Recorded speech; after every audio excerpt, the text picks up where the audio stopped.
Hello दोस्तों, तो 72 BPSC की तैयारी आप लोगों की अच्छी चल रही होगी।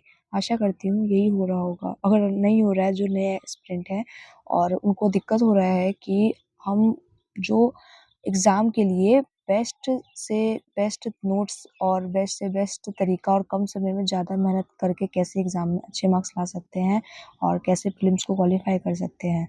तो उन लोगों के लिए स्पेशली मैं ये वीडियो सीरीज़ स्टार्ट कर रही हूँ, जिसमें जो मतलब कोर कॉन्सेप्ट होगा ना, जो भी हर एक टॉपिक का जो भी कोर कॉन्सेप्ट होगा वही इस वीडियो में आपको बताऊंगी। आप इस पॉइंट्स को बस नोट्स करके एग्जाम के लिए चल जाना, ठीक है।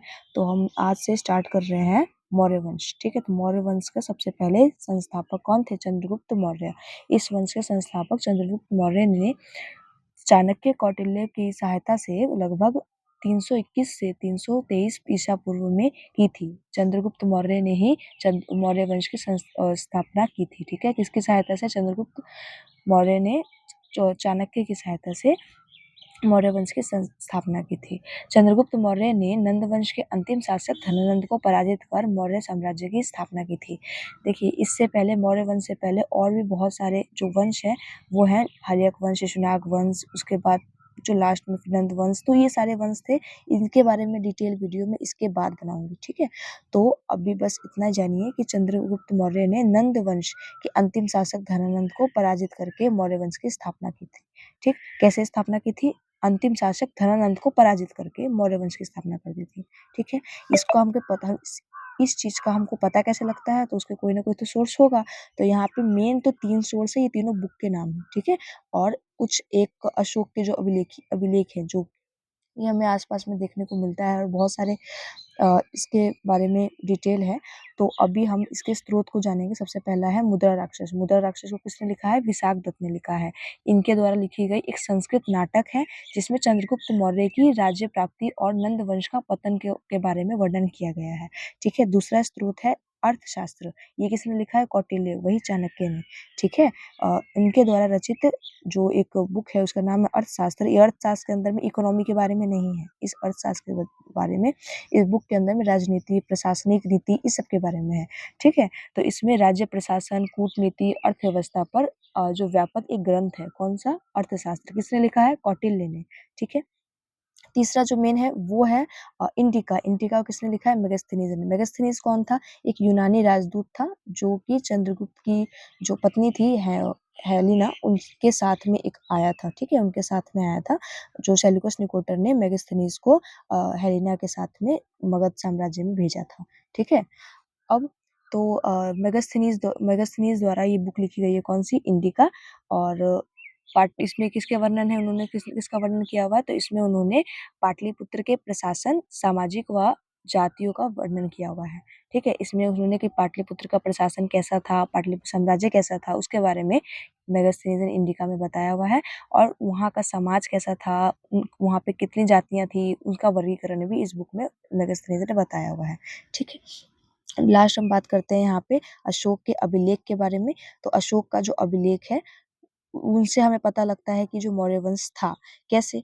तो मौर्य काल की जो धर्म नीति है, प्रशासन है, कलिंग का युद्ध है, ये सब प्रत्यक्ष प्रमाण है कि कभी ना कभी तो मौर्य वंश तो था ही, क्योंकि अगर नहीं था तो फिर ये सब कहाँ से आया, ठीक है। तो इस सब से भी हमको पता लगता है कि ये भी एक महत्वपूर्ण स्रोत की तरह कार्य करता है कि मौर्य वंश तो था, ठीक है। उसके बाद हम आगे बढ़ते हैं कि मेगास्थनीज के बारे में थोड़ा सा जान लेते हैं कि मेगास्थनीज ने इंडिका में बताया। इंडिका क्या है? उसके द्वारा लिखी गई पुस्तक, ठीक है।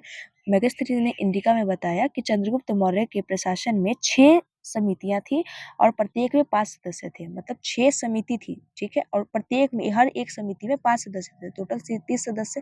लेकिन ये टोटल पूछेगा नहीं, बस हमको ध्यान रखना है कि समितियां कितनी थी? तो 6 थी, और प्रत्येक में कितना सदस्य थे? तो 5 सदस्य थे, ठीक। मेगास्थनीज ने भारतीय समाज को 7 जातियों में बांटा। 7 जातियों में टोटल जो है कास्ट सिस्टम में बांट दिया। किसने? मेगास्थनीज ने, अपनी बुक, कौन सी बुक में? इंडिका में, ठीक है।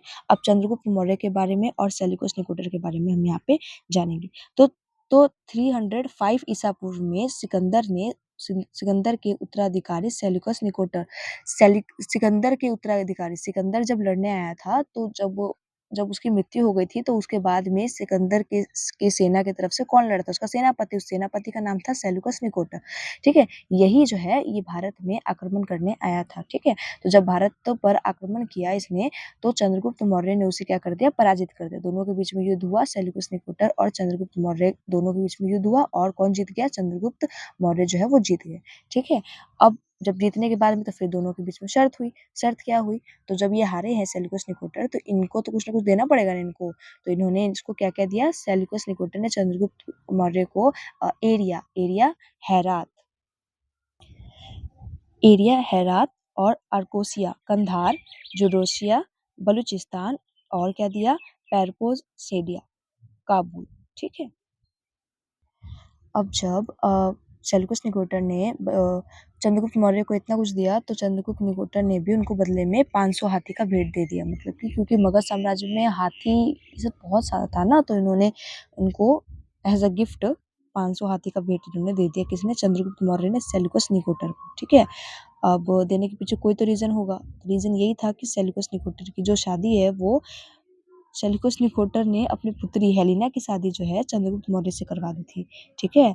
तो इसीलिए चंद्रगुप्त मौर्य ने सेल्यूकस निकोटर को 500 हाथी भी भेंट किया था। भारत का यूनानी आक्रमण में मुक्ति दिलाने के कारण, अब देखो इतना सारे जो वंश थे उसमें अगर वो नहीं होता, चंद्रगुप्त मौर्य नहीं होता तो शायद ही यूनानी हम पे आक्रमण कर चुके होते।